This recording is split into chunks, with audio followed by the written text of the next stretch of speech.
Hi, I've just received my Rode Wireless Go 2 microphone parcel, so let's open up the parcel and see what's in it.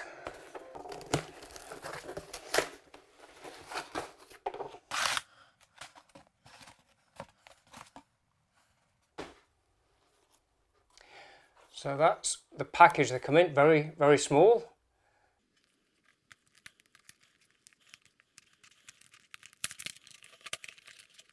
Okay, so first thing out is USB cables and 3.5mm jack cable and I presume some sort of bag to hold the microphones in. And then here's the important bit.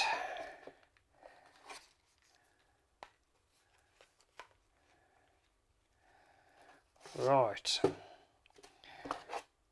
Okay, so that's now empty. So what we've got here is, that looks like a microphone.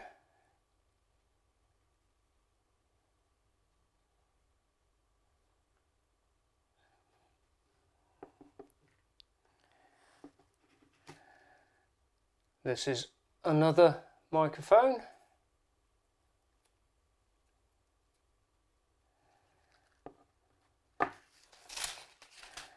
And then this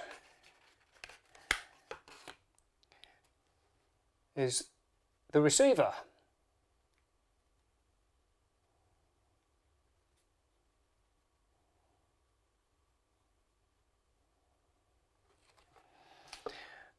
And then this is three windshields, so they obviously supply a spare windshield. I wasn't expecting to get 3 of them. Okay, so that's everything that comes in the bag. So what I'm going to do now is charge them up and then continue with the video. All 3 units have been charged up. This is the receive unit, the RX unit. On the front it has a display which you probably can't see too clearly now, but you'll see clearly later. On the top it has the on-off switch. On that side it's got a USB-C port for charging and also a 3.5mm jack for audio out to connect to your camera. On the bottom it's got a couple of multifunction switches, a lot more about them later. And on that side nothing. And then on the bottom it has got this clip which also is a cold shoe mount, so very versatile. Okay, that's the receive unit. The TX unit has an internal microphone. It has a socket for an external microphone, 3.5mm jack for an external microphone. It has a couple of LEDs. On that side nothing. On that side the on-off switch or mute switch. On there the USB-C port, and on the bottom again is the same clip which also functions as a cold shoe mount, so you can also mount the microphone on the camera. Okay, let's turn the units on. So on the receive unit you press and hold this button for 3 seconds, and I've turned it back this way so you can see the display pop into life. Yep, there you go, it's turned on, booting up, and you can see at the moment it doesn't have a lot to display because neither of the transmission units is on. So let's go to this transmission unit, and again on the bottom of this unit is the on-off switch. So press and hold that and you'll see the LEDs spring to life, and you'll see on the display unit, on the receive unit, that now channel number 2 is showing that, showing the levels. So let's go to the final unit. Let's go on to that press and hold that, the LEDs come on, and the receive unit shows now TX unit number 1 has sprung into life. Now that shows one point about this. There's no label on these two TX units. You don't know which one is number 1 and which one is number 2. I think it would have just been nice to have had a 1 or a 2 somewhere on them, just to help identify which one is which. Okay, so that's the units now switched on. Okay, the windshield mounts quite securely.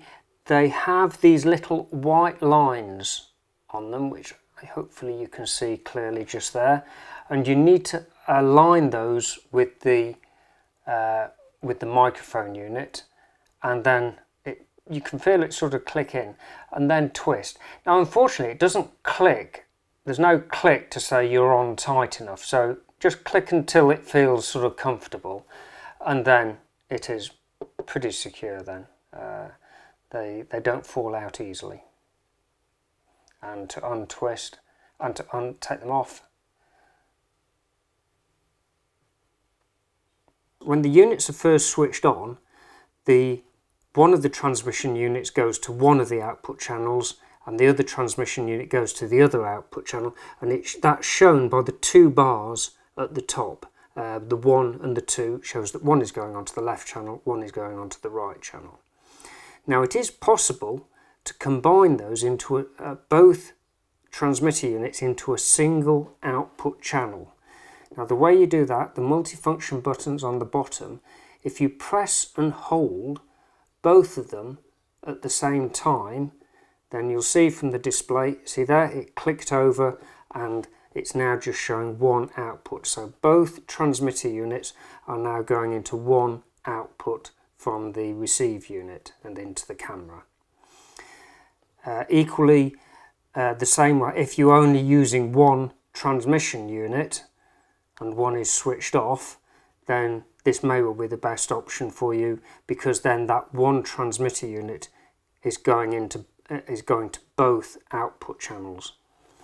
Let me just flick it back into 2 output channels, and you'll see there that it is only outputting transmitter unit 1 onto output channel 1, and output channel 2 has not got anything because transmitter unit 2 is switched off.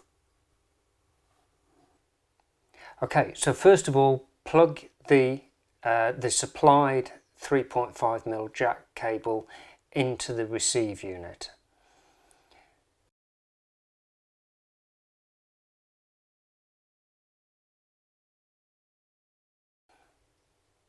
Then you can slide the clip onto the cold shoe mount. You don't have to press the clip or anything, just slide it on. There's no screw or anything to hold it tight, but it's fairly secure and should be okay in most situations. And then finally plug the other end of the cable into your camera's mic input. If you want to mute either one or both of the transmission units, then you can do that from either the transmitter units or from the receive unit. If you want to do it from the transmitter unit, go to the power button on the bottom and press it, tap it, and then you will see that transmitter unit number 2 is now on mute. Equally, you could do it onto transmitter unit 1, and now both of them are muted. Take transmitter unit 1 off, you just tap the button on the bottom and it's now off mute. Number 2 off unit as well. Now just bear in mind, I was pressing and holding. It is literally just a tap to put it into and out of mute. It's just a tap. If you want to mute from the receive unit, you need to use the multifunction button on the bottom, this button here, the 1/2 button, to select whether it's transmitter unit 1 or number 2 you want to mute. So the first thing you do is to select 1 or 2, you tap that button and you'll see how number 1 has now got a box around it, and if you now press the other button Oh, unfortunately it's timed out. Let me press that button again to select one, and if you tap the mute button, transmitter unit number 1 is now muted. If you press that button twice, now number 2 is selected, you can see with the box. Tap it, tap the mute button, and you can see that now channel number 2 is muted. So both are now muted. So let's press number 1, 2 twice, and now I can unmute it by pressing that button. And equally, I've now got number 1 selected, so I now press that again, and now both of them are unmuted. The left-hand multifunction switch on the bottom of the receive unit can be used to control the levels into your camera. If you press it, it will rotate between 3 levels: 0 dB, -12 dB and -24 dB. You can see from the audio levels on the camera that as I press the dB button, each time the levels change. The levels drop when it's on -24 dB, slightly higher when they're on -12 dB, and peaking when they're on when the output level is at 0 dB.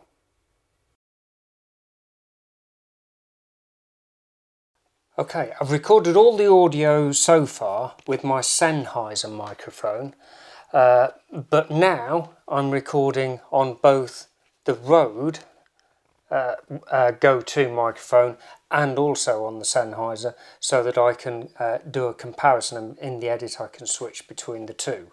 Now I've not tried to hide the wires at all or anything on this, so this is purely a test. This is the quality of sound from the Rode Wireless Go-To microphone. This is the quality of sound from the Sennheiser microphone. I think the two are comparable, especially considering this costs, I think, over about £500, and the Go-To is about half that price. I've now got the Rode Wireless Go-To plugged into my computer. I've got one TX unit, one microphone unit connected, and the receive unit is set up to put that onto both channels, and I'm recording the voiceover in Adobe Premiere Pro. I think the most important thing is, what's the sound quality like? And I think the sound quality is excellent. Okay, so just to confirm, I haven't received any money from anybody to make this video. I've just purchased the Rode Wireless Go-To microphones for myself, and I'm very impressed by the units. They're very versatile, very flexible. This video only scratches the surface of the features available. I've still got to look at Rode Central. There is onboard recording, there is safety channel recording, so there is a lot more features which I will do future videos on.